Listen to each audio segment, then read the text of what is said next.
Video games, they've been here for quite a while, and anybody plays video games. But there are different types of video games. You know, there's racing, there's first-person shooters, there's RPGs, and I bet that doesn't make much sense to you now, but at the end of this video, you'll know everything there is to know about video games. Video games have been here for quite a while, ever since the 1970s. And of course, they've adapted over time, becoming more complicated and complex. However, most parents actually find video games a waste of time. I disagree with that statement. I want to find out, and I want to show you guys that there is an educational benefit to video games, but not only from some, there's an educational benefit from every game. Like in movies, you have different genres in video games. For example, action might be games like Call of Duty.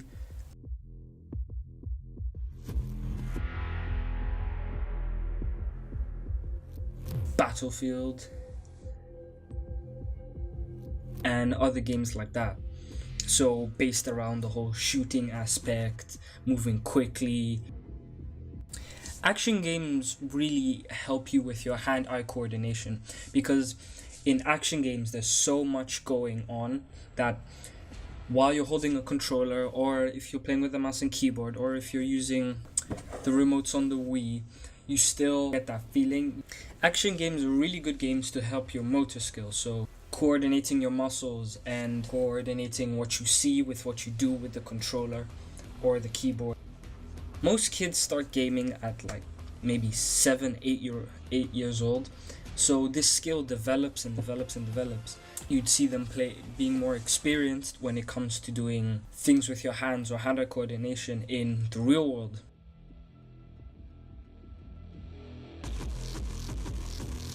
Adventure games. Adventure games usually deal with you solving puzzles and interacting with people in the environment. And a good example of this is The Legend of Zelda, which has been a long-running franchise, and any kid from like now until 20 will know what Zelda is. It's been there for so long. And Zelda deals with you having to solve puzzles and mysteries to help you get to the next level or the next stage in the game, which is great encouragement for kids to solve puzzles, because I'm sure that in the year that we live in, 2016, I highly doubt kids like playing with jigsaw puzzles nowadays. So this is a better way and a more interesting way to solve puzzles and help your puzzle solving skills. Simulation games. Simulation games are designed to simulate aspects of life, so they're meant to be as realistic as possible. And one of the most popular subgenres of simulation games is vehicle simulation. So you have games like Forza or Gran Turismo, or flying simulators. For example, Microsoft have their own flying simulator, which pilots actually use to learn how to fly. In most academies, like the KLM Academy, they use Microsoft's flight simulator in order to learn how to fly. But kids also play these games just because it's fun to like do something that they're not allowed to do until they're 18, like driving. You're not allowed to drive until you're 18 or 21 in some countries. Or fly. Strategy games.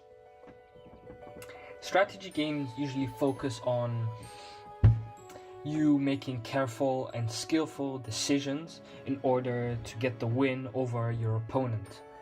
And a game like this would be Dota, where you'd have your team and the other team, and you have a squadron, so you have like an army, and you need to be tactical, and you really need to think about where you're putting your army in order to beat the opponent. So this really helps you with your strategy skills.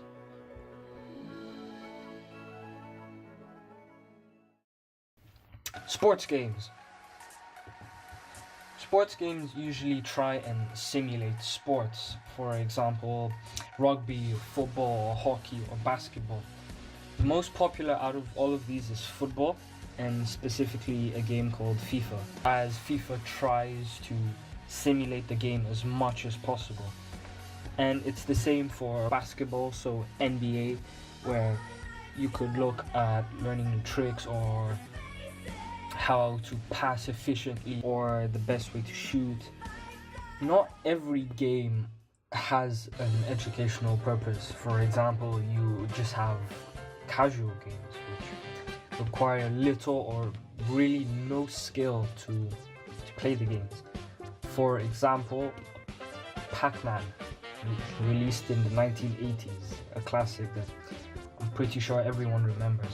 However, in this day and age, there aren't that many casual games anymore. As I said before, games are getting more complex and advanced, which actually requires skill to play. And the only examples that I can think of might be like playing solitaire or free cell. There's also rhythmic games, so games that require rhythm in them. A good example of this would be Guitar Hero or Rock Band, or some fighting games or beat 'em ups. Even though they don't really consist of a rhythm, it does require you to remember certain combinations and in order to get a certain attack or move out. But rhythmic games usually come with some type of realistic instrument, but is also fake. So a fake instrument. For example, the Guitar Hero guitar, where it isn't really a guitar, it just has 4 buttons on it. And in the game, you have to try and play a certain song while pressing certain buttons in order to play the song, so that you don't mess up. If you hit the wrong button, of course you'll get the song wrong and it won't play as it's meant to play. If you don't believe me that video games provide an educational benefit to them, just ask Alan Gershenfield, a publisher of computer and video games and a founding industry fellow at Arizona State University, studies games and the impact of games. Alan says that games are also uniquely suited to fostering the skills necessary for navigating a complex, interconnecting, rapidly changing 21st century.